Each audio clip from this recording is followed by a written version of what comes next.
Most people will remember Pizarro from his most evil story. He invaded land we now call Peru. Soon after, Pizarro started ruling Peru with his own hands. The Inca king was killed by who lied to him. Pizarro killed many Indians and treated them like animals.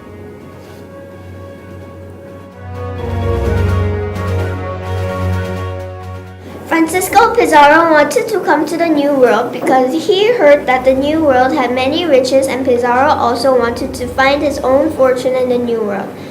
Pizarro was born in a very poor family, that he only had the choice to go to the New World and become a conquistador. He wanted to get wealthy and rich and get a lot of gold.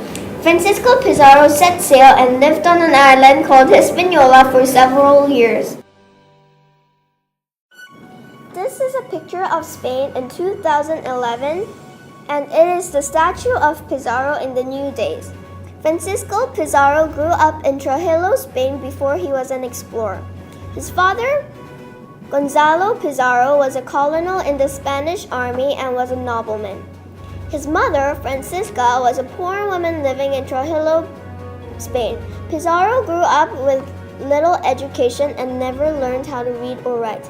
Growing up was very tough for Francisco Pizarro because he was born in a very poor family. He was raised by his grandparents because his parents never got married. He also worked as a swine handler as a young boy.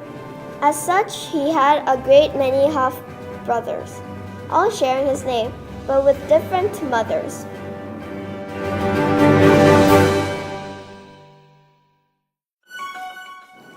Francisco Pizarro overcame enormous obstacles and faced many hazards, conquering the Incan Empire for over 10 years, in spite of many dangers. Pizarro was brave to keep on exploring and conquering the Incas. Pizarro was sent out of the Panama City because of treason. When Pizarro sailed to northern Colombia, the natives had poisoned arrows and many men were killed. Many Spain people wanted to put Pizarro into jail.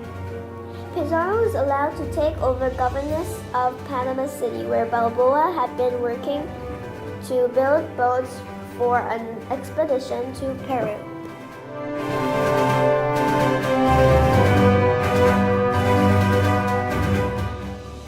Pizarro's life changed after his voyages to conquer the Incas.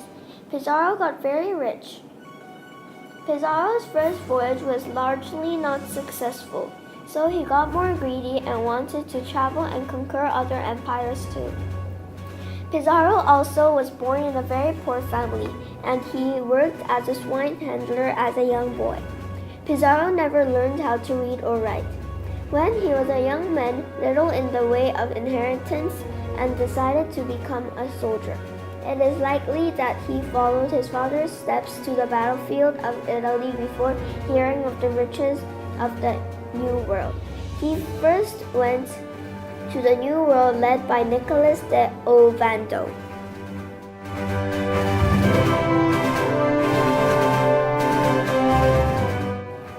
Now do you get the idea why Pizarro is sometimes very violent, but mostly he will be remembered as a great explorer for conquering the Inca Empire. He will also be remembered as a very brave and courageous man. Thank you for listening to my iMovie, and I hope you enjoyed it.